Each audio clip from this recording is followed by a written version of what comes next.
श्री स्वामी समर्थ, श्री गुरुदेव दत्त. मित्रांनो, मी माझी पिठापूरचं experience share करण्यासाठी हा व्हिडिओ बनवत आहे. मी लातूरमध्ये होतो तर अचानक अक्कलकोटला जाण्याची इच्छा झाली. बॅग भरली, अक्कलकोटला निघालो. अक्कलकोट आणि गाणगापूर पण करायचा माझा प्लॅन होता. तर माझ्या खिशामध्ये मी जवळपास 3,500-4,000 रुपये घेतले होते. तर एवढ्यामध्ये अक्कलकोट गाणगापूर होऊन जाईल. तिथून अक्कलकोटला जाण्यासाठी जवळपास मला 500 ते 600 रुपये खर्च येतो लातूरवरून. तर अक्कलकोट केलं, दर्शन वगैरे घेतलं महाराजांचं आणि त्यानंतर गाणगापूरला गेलो. गाणगापूरचं दर्शन झालं. स्वामी समर्थ महाराजांचं एक वाक्य आहे की कामामध्येच देव शोधा. आणि मी अक्कलकोट आणि गाणगापूर करताना मी व्लॉगिंग करत होतो. म्हणजे कॅमेरा असा धरून चालायचा आणि पूर्ण माहिती द्यायची अक्कलकोट गाणगापूरची. तर ते व्लॉगिंग करत असताना माझ्या मनात एक आलं की यार हे प्रदक्षिणा केलेलं चांगलं असतं. आणि मी नंतर तिकीट वगैरे सर्च केलं तर 450 ते 500 रुपये तिकीट दाखवलं होतं माझ्यापाशी. तर होते. तर माझ्या मनामध्ये असं आलं की प्रदक्षिणा करावी. 9:45च्या ट्रेननी बसलो, जनरलनी बसलो. म्हणजे दत्त महाराजांचं एक वाक्य आहे की माझ्या परमिशन शिवाय तुम्ही पिठापूरमध्ये मुंगी सुद्धा पाऊल ठेवू शकत नाही. बहुतेक माझ्या नशिबात असेल म्हणून महाराजांनी मला बोलवलं असेल. तर मी जनरलने जातोय. म्हणजे पूर्ण धक्के खात बाथरूमच्या साईडला बसून म्हणजे एकदम वाईट कंडिशन मध्ये मी पिठापूरला पोहोचलेलो. तर तिथे उतरलो. तिथून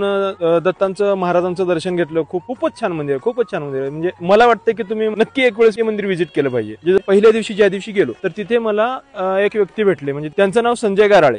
ते महाराष्ट्रातले होते, साताऱ्याचे होते. तर आमची भेट सहज झाली होती. त्यांनी मराठी बोलले. म्हणजे तिथं जास्ती मराठी चालत नाही पण त्यांनी मराठी बोलली. 2-3 दिवस असेच गेले. म्हणजे मंदिराचे आजूबाजूचे साईड वगैरे सगळे मंदिर वगैरे आम्ही सर्व मंदिरे पाहिल्याच्या नंतर माझ्याकडे मी बॅलन्स चेक केलं. 700-700 रुपये उरले असतील माझ्याजवळ. तर त्यानंतर मला जायचं होतं पुढे जगन्नाथपुरी. मी म्हणलं आता काय करणार. महाराज जर तुमच्या मनामध्ये इच्छा असेल मी तिथे जावं तर तुम्हीच काहीतरी करा. नाही तर मी इथून जनरलने जसं धक्के खात आलो होतो तसंच धक्के खात मी लातूरला जाणार म्हणलं. म्हणून मी व्लॉगिंग करत असताना ते संजय गाराळे सर भेटले मला. ते म्हणले म्हणजे कुठं जाताय. म्हणलं जातोय म्हणलं मंदिर वगैरे बघा. त्यानंतर त्यांनी म्हणले संध्याकाळी तुम्ही घरी जेवायला या. तुम्हाला त्यांचा फोटो पण दिसत असेल स्क्रीनवरती. खूपच छान स्वभाव आहे. आणि त्यांचं घरी गेल्यानंतर त्यांनी आम्हाला म्हणले की आमचं लॉजिंग वगैरे आहे, आम्ही हॉटेल वगैरे आहे आमचं, आणि रूम वगैरे एकदम सुंदर. मी पाहिले रूम खूपच सुंदर आहे. आणि त्यांचा स्वभाव एवढा सुंदर आहे ना, महाराष्ट्रातून लोकांनी जर तिथे गेले तर एवढं छान ट्रीट करतात. म्हणजे नाश्ता वगैरे त्यांच्याकडून त्यांनी प्रोव्हाइड करतात. आणि रात्री बेरात्री जरी तुम्ही तिथे गेलेत आणि तुम्ही त्यांना कॉल केला की दादा आम्ही आलोय तिथे, म्हणजे तुम्हाला न्यायला सुद्धा येतील त्यांनी. एवढा सुंदर त्यांचा स्वभाव आहे. बोलणं एकदम छान आहे. तर आम्ही गेलो, जेवण वगैरे केलं आणि त्यानंतर त्यांनी म्हणले आमच्या हॉटेलचा व्हिडिओ बनवा. ठीक आहे दादा म्हणलं बनवतो. म्हणजे हा चमत्कार तुम्ही पाहताय. म्हणजे कुठून कुठं जातोय आम्ही की माझ्याकडे पैसे नाहीयेत आणि त्यांनी मला व्हिडिओ बनवायला लावला. तर ते म्हणले तुम्ही एका व्हिडिओचे किती घेता. तर मी त्यांना सांगितलं की दादा 7,000 रुपये होतील. म्हणजे युट्यूब साठी पण व्हिडिओ बनवता आणि इंस्टाग्रामवर पण